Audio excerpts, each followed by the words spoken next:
Hi, everybody. My name is Matt Webster. I'm the founder, CEO, and CISO for Cyvergence. And today we're going to talk about my course, Becoming the Next Generation CISO, Developing Executive Readiness for Cybersecurity Leaders. Now, a lot has changed. Some of you have maybe seen some of the previous versions of this, but today you're going to see a lot of those changes, where it comes from, what those centralized ideas are, and how we're able to help you as executive leaders. So here's the agenda. Why this course? Developing executive readiness. EON applied to the CISO role, and BNGC. EON is executive organizational navigation, and BNGC is becoming the next generation CISO program details. So let's go ahead and dive in. So why this course? You know, a lot of us, we think, hey, if we do the following, we are going to be successful. We develop some technical expertise, we learn some frameworks, get some certifications, a little bit of experience under our belt. We are a successful CISO. A lot of us felt it. I've fallen into this trap myself. And we think, hey, this is how you become that.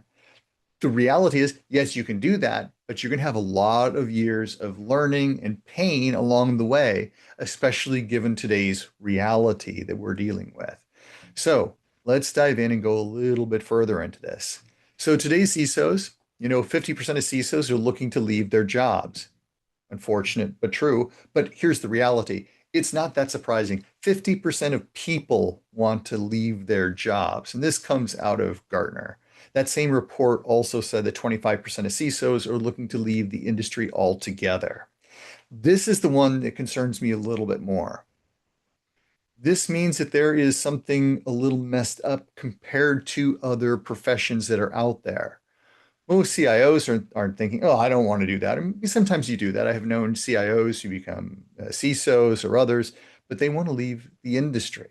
And so there's definitely some huge issues with the standard model that we're using. Hey, I've learned some certifications, I got a little experience, I'm good to go. And here's another report that 60 to 75% of CISOs are looking to switch their jobs. That concerns me because it's well beyond the 50% certificate statistic that was provided earlier. So when you're looking at that, 67 to 75%, that one I would raise an eyebrow over because it is concerning. And I know the statistics change all the time, they're moving. These are some of the statistics I found relatively interesting in the industry, and they're not terribly surprising. Executive tenure, to back this up, CISOs have the shortest tenure of any C-suite executive. Usually you last for an average of 5.3 years. The average CISO, 2 years.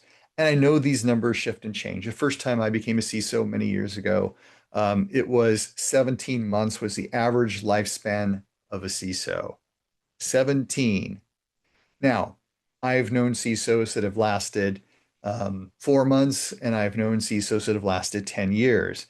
This is just on average. So there's a lot of CISOs that are moving around and they're not doing well in the role for a variety of different reasons.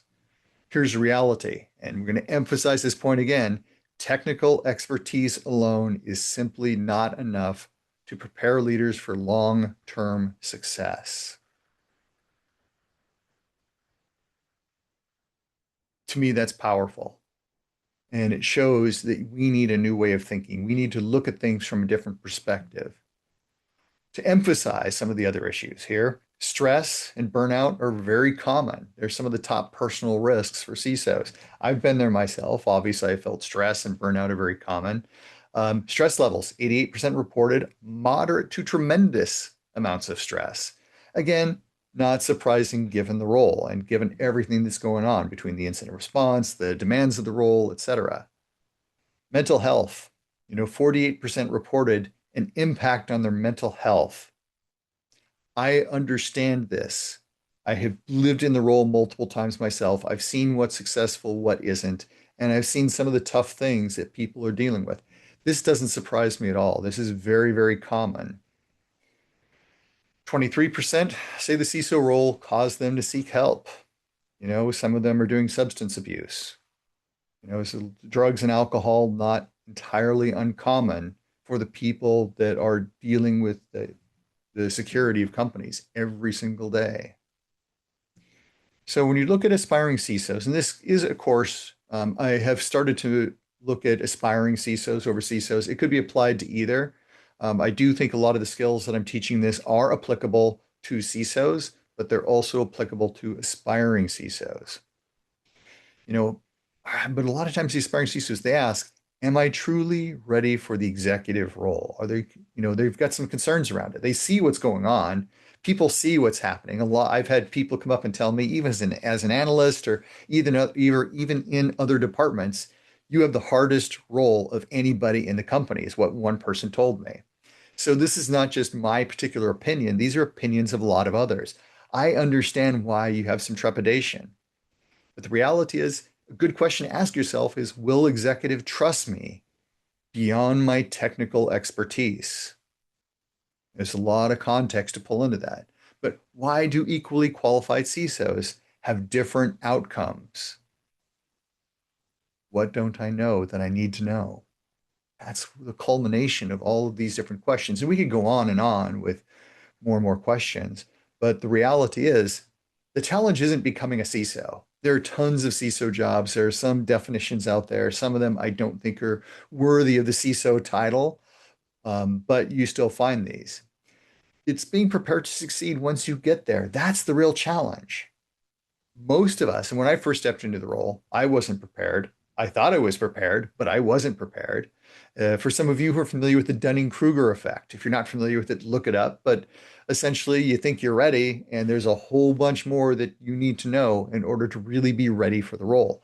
That's where I come in. That's where becoming the next generation CISO comes in. But the reality is, we've been preparing for the role the wrong way. We think in terms of compliance, third-party risk, all these sorts of things.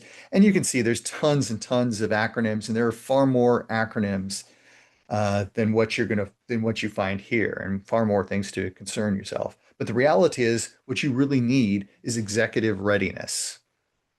And this means a bunch of different things. And this goes to one of the bylines of the company. It's better leaders, better decisions, and better organizations. And when you've got all of this stuff, this course is really focusing on the better leaders, and that can help you create the better decisions and ultimately create better organizations. You have a lot of power as an individual walking in, especially when you step into that C-suite role. You've got to understand that awesome responsibility of where you're at. And a lot of people think, and I've been guilty of this, hey, I'm ready for it. I know exactly what's going on. But the reality is they don't. But let's take a look at that bigger picture to kind of emphasize that point. 70% of people don't want to become managers because they've never had a good manager. Again, 70% of people don't want to become managers. And I know a lot of people who become managers because they want a pay increase. I'm going to get a pay increase, and you don't have any training behind it. Whether you talk about management or leadership training. A lot of times CISOs are in a tough position, especially when reporting to a technical function.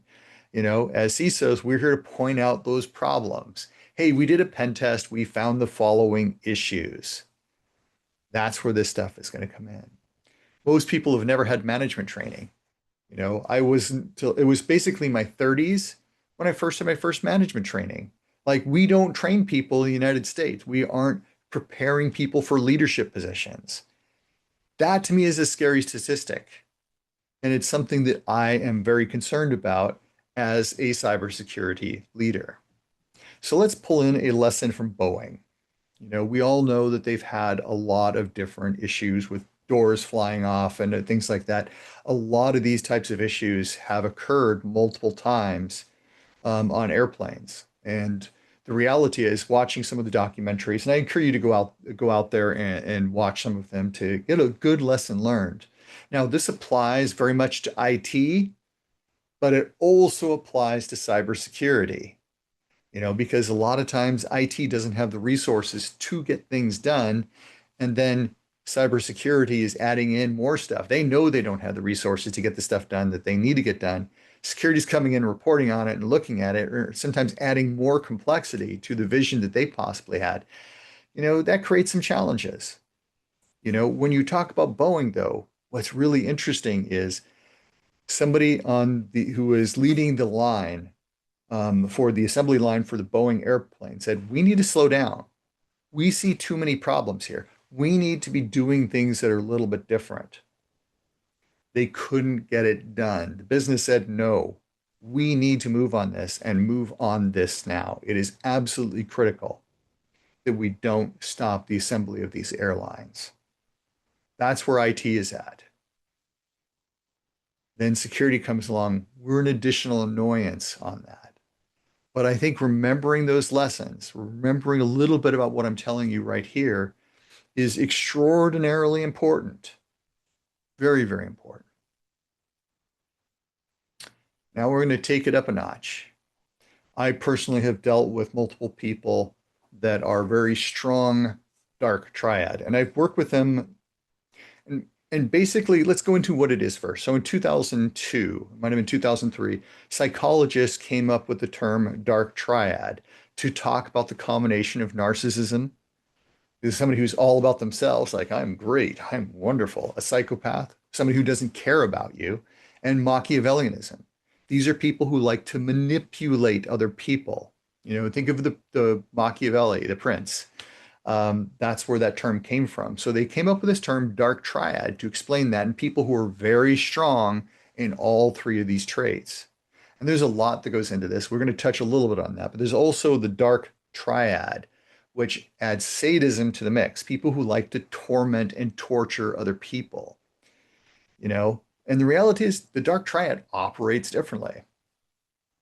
They're not there to achieve mutual agreement. They're not trying to align with you. They don't apologize. Well, if they do, they'll give you a fake apology. That's a very common thing that you'll find. But their goal, depending on the context, go back to what I was talking about with Boeing. Security's coming in, doing an assessment saying, hey, we need to do a little bit more here. That's going to get in the way of their narrative. So they try to destroy you, dominate you, or to have absolute control of everything they do. Usually they're incompetent. They don't know how to handle people. They'll talk about how great they are. But the ways that they do this type of thing is massive. And all this comes straight out of psychology. It's been thoroughly documented. There's a lot of stuff. And I spent a lot of time talking about this in the next generation CISO because you need to understand how to handle these very tough personality traits. We don't talk about how do you deal with your schoolyard bully, though that's important too, but I'm expecting you're walking into the course having some knowledge on it. Eventually, I'm going to develop a course where we cover some of the basics too, that if people want to go down that particular route. But the reality is they'll twist anything you say or do to fit their narrative. You say something and they're going to use it against you any way they can or misinterpret things. They weaponize your bad behavior. And there's a lot that goes into that. But at least you're now aware of it. And being aware of it means you can do something about it. All right, so let's get into developing executive readiness. So I have realized that for many years now, I've been developing a concept that I just recently put into words. It's executive organizational navigation. This is about a whole bunch of different things being put together into a basic framework. So, for example, awareness is a big part of that. And it's recognizing the forces. And if you don't recognize the forces for what's going on, how are you going to understand how to navigate it? You don't. You simply don't. Judgment. Decide wisely under pressure. Influence, navigation, all of these types of things are part of it. The culmination is navigation. But this image too, kind of stop and think about it here. There's a bunch of different things that are going on with this. Understanding the governance, the culture, stakeholders, risk management, all of these different things are part of the bigger picture from my perspective when you're looking at executive organizational navigation. Executive organizational navigation is the foundation for the next generation CISO course. So let's dive into it a little bit more. Awareness draws from multiple disciplines, as you see above. Psychology. There's a lot of psychology in leadership. There's a lot of psychology in awareness. If you aren't aware of how and why people are behaving a certain way, then you're going to have incomplete awareness. If you don't understand the organizational dynamics, the stakeholders, the politics, all of these types of things, you are not going to be really aware of what's going on. Then your options for navigating later on down the road are going to be limited because your vision is limited. Your awareness of the environment is limited. Awareness is the foundation of Eon. Judgment. Judgment too draws from multiple disciplines, critical thinking, risk analysis, ethics, behavioral sciences. All of these things are part of it. It's how are you going to judge the world around you? And the better your tools are, like the better types of risk analysis you are, the more aware you are, the stronger the judgment you have. Influence draws from multiple disciplines. Communication, emotional intelligence, leadership, conflict resolution, persuasion, all of these different types of things. That's an important skill for you as a leader. But one thing that should be rising to the surface right now is that all of these different things, you're finding elements of these in awareness, judgment, and influence. And now we're going to see the same thing coming up in navigation. Adaptive leadership, being politically savvy, conflict management, all these different types of things are going to help you figure out the best route to move forward within the organizations that you're in. These are the types of skills that I'm teaching in becoming the next generation CISO. It is part of Eon. And the reality is navigation is a culmination of awareness, influence, and judgment. It's going to come up. You're going to understand all of these things. So getting some of these basic skills, making you aware of these types of things is going to help you better as a leader. So executive readiness in practice. Executive leadership is not a collection of independent skills. As I have been saying, all of these are connected together. Executive readiness is having strong awareness, strong judgment, strong influence, strong navigation. When you put all that stuff together, you're in a much better situation than you were before. It is a continuous integration of awareness, judgment, influence, and navigation, just as I said. The result, you achieve outcomes in complex organizations. And there's a lot that goes into that. And that's why it's so important to master these skills. So if you master Eon, you have mastered executive readiness. If you're in an environment where you're able to sit down and have those conversations and understand those bigger pictures. So let's get into Eon as it's applied to the CISO role. Building executive readiness. So becoming the next generation CISO is Cyvergent's practical application of Eon for CISOs or those aspiring to become CISOs. Includes things like business acumen, executive communication, the judgment, influence, all those types of things. That's what's going to help you. Yes, you need to know all the background. You got to understand a little bit about vulnerability management and all those different types of things, insider risk, the list goes on. But it's all these other skills that you don't get taught in any other course that's going to help you succeed as a CISO. It takes into account everything, and applies it directly to the CISO role. So let's talk about building executive readiness in the next generation CISO course. These are the various topics, the various areas that we are covering within the next generation CISO course. You got to understand the pressures. If you don't understand the pressures in the CISO role, it is going to be very difficult for you to navigate. For example, I cover ethics because there are a lot of ethical boundaries that CISOs need to figure out how to navigate properly to succeed. Corporate financial literacy. Now, I know this is a little bit controversial. You don't want to take a full course on financial literacy, but knowing just a little bit of finance can get you ahead of 80% of the other CISOs that are out there. I honestly believe that. You've got to know a little bit about that. And I know that this is contentious for some of you, but for a lot of management positions and a lot of CISO positions, you need to understand some of these basics anyway, just to be successful at what they would consider the 101s of that role. Business alignment. This is one of those things I hate to tell you, but a lot of executives never learn about business alignment. It's so challenging for where they're at. Then you're going to get toxicities in the workplace. We talked a little bit about the dark triad. I go much, much further than the dark triad. I cover those really tough toxicities. We cover the impacts. What is that going to do to you? What is it going to do to your team? How do you navigate that when you're dealing with people to the side or up above you? those are all part of the bigger picture. So understanding the toxicities, that's going to blend throughout the rest of this course because it's going to help you become more politically savvy. And we get into soft skills. And soft skills are so important. If you don't have the soft skills, I mean, I was reading an article just recently that Satya Nadella, the CEO of Microsoft, said IQ without EQ, emotional intelligence, is a waste. So learning what those soft skills are, getting involved in it, understanding about how do you apply it, how do you build those skills on a regular basis. That's one of the cores of becoming the next generation CISO. But then we take those skills, then we figure out how do we apply that to communication skills. I talk about communication sciences. How do you communicate with other people? And eventually that culminates in building a business case. Of course, we go into a little bit of the echelons within a cybersecurity program. Definitely a big concern when you're starting to talk about that. You've got to understand how to navigate. What are the different issues the business is facing? Why are they behaving in certain ways? I've got a lot of different experience talking with a lot of different people, and those are challenging. Personal and corporate context. Definitely very important to understand that corporate context. And a lot of people don't. This is where I get into culture and understand the culture building and how does that start to move things within your organization? How do you navigate as a result of the culture that you're in?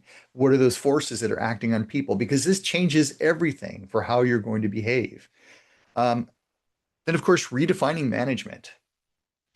If you take a look at a lot of the standard management practices, oh, you should do this, you should do that. Oh, I've decided this, blah, blah. You know, people think they understand, but they don't. I talk about some of the next generation, the cutting edge, if you will, of management skills, because I think these are important. What are the team building techniques? How do you build psychological safety? All of these types of things are built into the fundamentals of management. You know, there's a lot that goes into that course. Then, of course, we get into next level leadership, understanding leadership and some of those leadership skills, very, very critical. Planning for your success as a CISO. You can't be accidental and be successful as a CISO. You have to be deliberate. There are so many different techniques, so many different skills that are important when looking at planning for your success as a CISO. And that's one of the things that I focus on here. Then we get into risk management. Yes, we do talk about risk management in the business alignment section, but we go even further here in this section because it really does deserve its own conversation that is very deep. Because this here, we spend 2 or 3 hours on the concepts of risk management. Then we have advancing cybersecurity programs, really critical. How do you get them to go forward? And especially looking at that big picture, taking a look at more psychology, all of these different things, it's taking all of these skills and slowly building them. Then finally, with all of these skills in place, we move into cybersecurity and the board of directors.